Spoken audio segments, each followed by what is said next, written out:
hello there. I didn't see you there. I was just reading some of my favorite novel. I am so looking forward to Christmas. I cannot wait. And we are all just around the corner from December 20. Oh, it's already after Christmas. I hope that you had a lovely Christmas. You had a fulfilling time with your family and you got all the presents that you wanted. It may be past Christmas, but you can still come whisper in my ear what you want for next Christmas. Now today's soap is very much a Merry Gothmas soap. It's got plenty of black, plenty of red. It's perfect for the edgier Christmas lover. But it isn't just about Christmas, y'all. This is coming out in January and it is actually based upon January's birthstone, which is also my mother's birthstone. So you could say that this is kind of a soap that I'm making for her. So without further ado, let's make some Garnet soap. Alright, so to begin now we have an oil blend, which you can see below in the description box. You can make soap yourself. It's not too difficult. Maybe getting lye might be a little bit difficult. I don't know anything about that.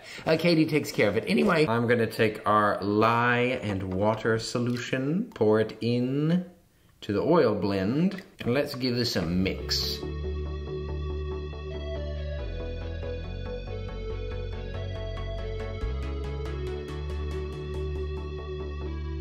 Now that this has reached what we call a light trace, I will whippity-wipity my blender with this spatula. And now it is time to pour this into 1, 2, 3, 4 containers. Now this soap is going to be what I will call monochromatic. It will only have one color, but it will be many different shades. It is red. Now the specific red that we're putting in here is a custom blend that Katie made up. It's made of a Mad Mica's Nurture soap. Oh, she's pulled Micas from everybody. A TKB. But I am just putting varying amounts. Of course, this is just a lot, a little, a littler, and then a littlest amount. Now I'm just gonna blend this in by hand.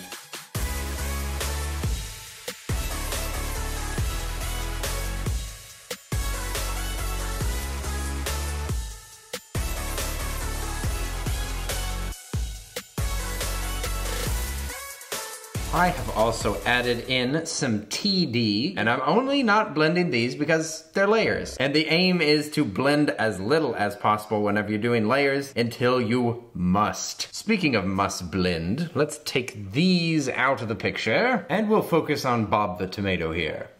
The height of precision, the scale. In fact, you can enjoy the fine digital display yourself. I'm just going to add in 2 ounces of our proprietary secret sauce blend. Absolutely perfect.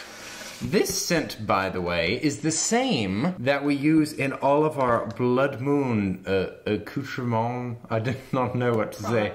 Products. Just a mega quick stick blend, a mega quick whippity-wipity of the stick blender head, and into the mold after this quick commercial break.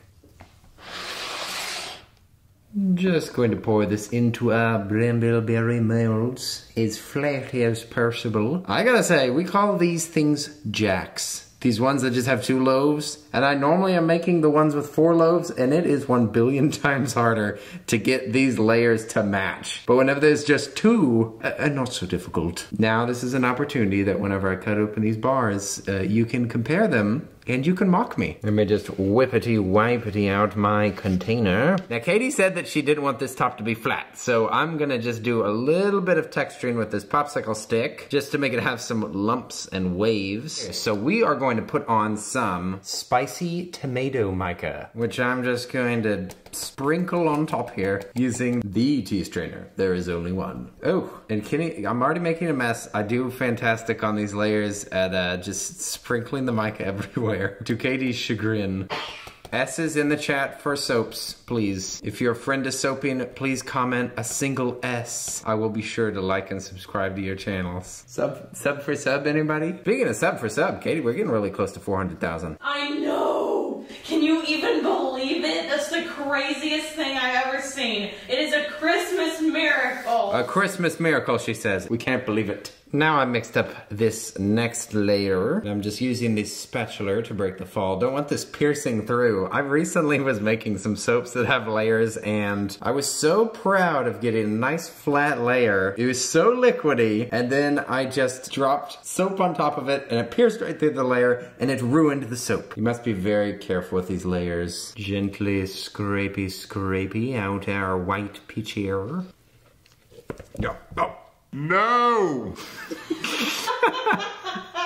Why has this happened? I hope that did not bust into the second layer. Oh my gosh. Why? Another texture on top. Now you have to be very, very careful whenever you do this. Make sure that you go down. You can really see the plane exactly like a golfer whenever he's putting. On to the next layer. It's starting to turn into a really like salmony peachy color, just like we planned. Good thing I hand blended that color. We're starting to get to the top of the soap and it's getting dirtier and dirtier. It's time to do another texture. There's no rhyme or reason to why I'm doing it this way. In fact, I'm not even sure if it's gonna look good. You can't sprinkle the same way on the bottom and on the top, so I'm doing the twist hand method to make sure that we get an even spread. It's making a little bit of a mess, but I think it's gonna work out for the best. That's on the next layer. Oh. Now for the final and the least red layer. It's really starting to turn into an icing-like texture. Anybody want some cake? Me! It's on the house, baby. All you can eat.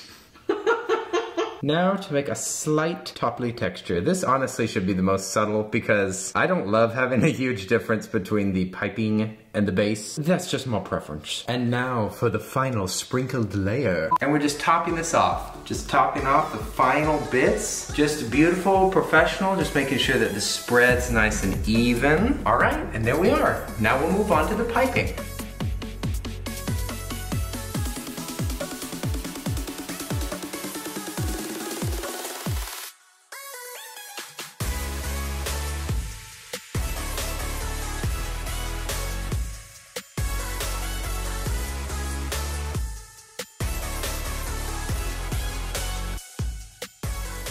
For the piping, I have mixed up some more spicy tomato into this little corn cup to make a drizzle to put inside of our piping bag. Oh, what a joy. Now with our jet black piping, I shall begin piping. I like my pipies big. I like my pipies chunky.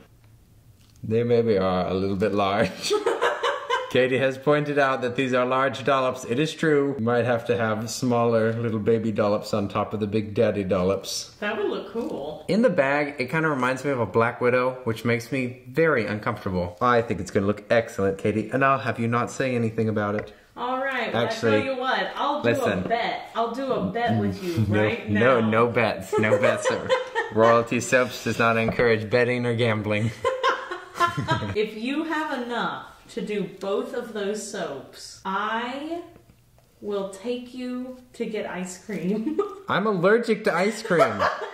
I will take you to Sonic and you can get a slush. Hey, that's a deal. I think I'm gonna make it. I don't think so. I think so. Yes, yes. I've said it before. I think that magician on Frosty the Snowman gets the short end of the stick. He gets robbed by the children and then they get to steal his property. Otherwise, he doesn't get any presents. Garbage. What do y'all think? This is about as much piping as I've got. Can we make it a whole top? I don't think so. Yeah. There's one. There's two. Now, keep in mind, everybody. It's not even coming off. Yes, it is. It's coming off. It's not. Yes, it is. See that? It's making little peaks. Well, don't worry, everybody. There's going to be an embed that goes smack in the middle. Yes, it really doesn't matter. Yeah, what's important is the weight, honestly. Yes. And it's worse if you had too much left in this bag, then that would just mean that your bars are going to weigh less. Yes. In this case, all of the bars are going to weigh the right amount because all the piping is up here. Okay, you win this round. So now I'm going to take that same in the bag drizzle that we had and I'm just going to slither it on here on top. I personally like to have my drizzle pretty watery. Makes it a lot easier to get it in this tiny little skinny pipette. Looks like it's going to be a gothic January. Now I'm gonna go ahead and spritz these soaps a little bit earlier than we normally would. And the reason is because we don't want this mica layer that we've put on these embeds to melt off and turn awful. Now, of course, these are lovely garnets made by the Empress of Embeds, Shelly herself. Katie and I have been talking about trying, and let me stress that, trying to make a birthstone soap every month. We're gonna try, but no promises, okay? We think it's so much fun to just make a soap that directly connects to you just simply by your birth month. It makes it feel kind of like it's your design or your soap. Have we ever made a May one, Katie? I deserve a birthstone soap. Yes, a long time ago, I did do an emerald soap, but it was not very dedicated to emerald. It was kind of emerald inspired, but it had like black and white stripes in it too. So I would like to be able to revisit that idea. And now it's time to put on the little tiny garnets. Look at these little adorable shiny suckers. Yes, all of our January babies. Y'all have to raise your hand in the comments. My mother will be thrilled to see how many of y'all share her birth month. I think that anybody that plays video games is now hardwired to look at gems and want to collect them or smash them or put them in their pocket. They remind me of Lego gems, like in the Star Wars Lego video games and all the little diamonds they would hold in the I loved those. Whenever we had Legos, I tried to keep them organized. Not so good at doing that. I kept all of the coolest Legos, or what I thought were the coolest Legos, in one bucket, and I just run my fingers through them and go, yes, yes. It'd be filled with like the little tiny detailed guns with gems and coins and see-through stuff. Super satisfying compilation, you guys. These are starting to look like the spires of an evil tower. I remember that you and Simeon used to strategically buy certain Lego sets based on the specialty Legos that were in them. Exactly, because at the end of the day, you may be building your houses with those basic bricks, but what mattered is the bowls that were in the pantry and and the cups that were on the table. And the chicken legs. Yes, the chicken, all the food. That was the other thing that I kept in that bucket, was the food, like the green apples and stuff. Later in Lego collecting career, where we'd order specialty Legos and just order like 30 apples, and it'd arrive in a little baggie and we'd be like, yes, the produce aisle is complete. It also feels like cheating when you get to do that. It's like, wow, I get to have all the apples with none of the other bricks. Yeah, it doesn't feel quite right to just buy Darth Maul without having any set with him in it. That's right. I have said this once and I will say it again. Lego Star Wars and Lego Indiana Jones are two of the best video games that ever came out for the GameCube. I mean, and kids can play them and adults can play them, and there's collectibles for the adults and there's dumb, fun gameplay for kiddos. And the games were simpler back then. The modern Lego games like have aiming and all sorts of different abilities that are kind of, I don't know, it just is kind of a mess at this point. And also the great storytelling. Honestly, now listen, this is gonna be an edgy, here comes the edge, guys. Put up the alert. The alert's up, whoop, whoop, edge alert. Listen, I submit to all of the royal court that the Lego video games told the story of Star Wars better than any of the movies. Yes, yes. That's what I say. I think that all of the games, they made more sense, they were cohesive, they were funny, but they also had heart and they made you sad for the characters. I think that that was the best retelling of Star Wars that you could have done. Agreed. And as someone who watched Star Wars when I was younger, it was very confusing, and the scenes were kind of pieced together in such a way that it was hard to understand the timeline and what was going on. And Lego just took all the confusion and made it into one streamlined story. It was perfect. And they did that story with miming, no words. And now, to top off this beautiful soap, we have some Phoenix Blend biodegradable fizz fairy dust, which is not purchasable from their website, I believe. Go look, they're a great website. Alright, chasing planes, we're actually gonna use this fairy dust still from Fizz Fairy. And before anybody comments, I realize that this looks a lot like Has-Been Hotel, but we don't talk about that, okay, you guys? What is that? I'm not gonna explain it right now, Katie. Some people would get very salty if I mentioned it. Okay. Mother's gonna be delighted, Kenneth. She's gonna think this is crazy awesome. I love making soap for my mama. First the lavender, now this. Am I a good son or what? And that's it. How could we do anything else to make this more perfect? You've got to get a close-up look at this, you guys. Just look at it. It's elegant beauty. The gigantic garnets. The tiny garnets. It is perfect for any January baby. I love this soap. And Katie, you really outdid yourself. I love this palette. I love red and I love black. I'm also dying to see what those middle layers look like. So what do you say that we just let this wait for 24 hours and then we will chop this sucker up and take a look at the inside after this quick commercial break. Finally, we're back to cut our beautiful red soap. Look at this. It looks like a villain's castle. Jafar. All right, just gonna lay it on its side so that we don't chop off the spires of evil. Some of these gems are gonna get a little bit of a slice, I bet. Whatever, we have to cut it one way or another. Here goes nothing. Beautiful music. I don't really wanna touch those gems because they've got so much mica on them right now. The inside. Oh, yes, yes. I am amazed. I am impressed. I am surprised. I really did not think that this was gonna make the proper gradient. I thought that it was gonna look too white on top. They look exactly the same. They do, it looks perfect. Except for Kenny's iconic tall piping.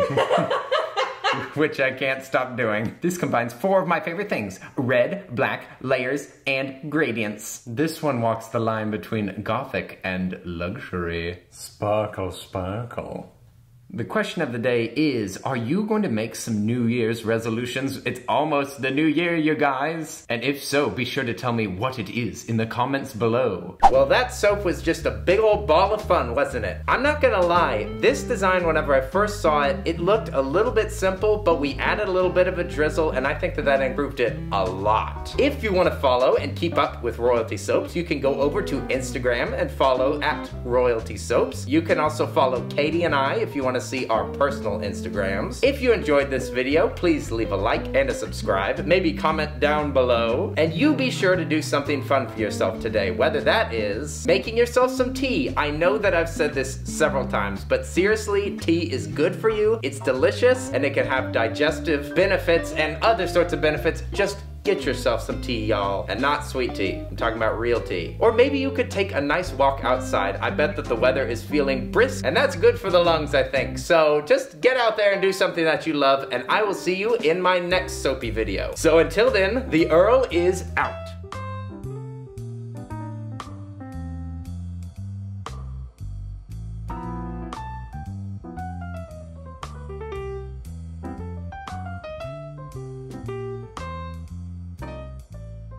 I love it when you call me Big Papa. Listen to my voice. You're good. We're recording. Yes. Yo, you be sneaking? Yo.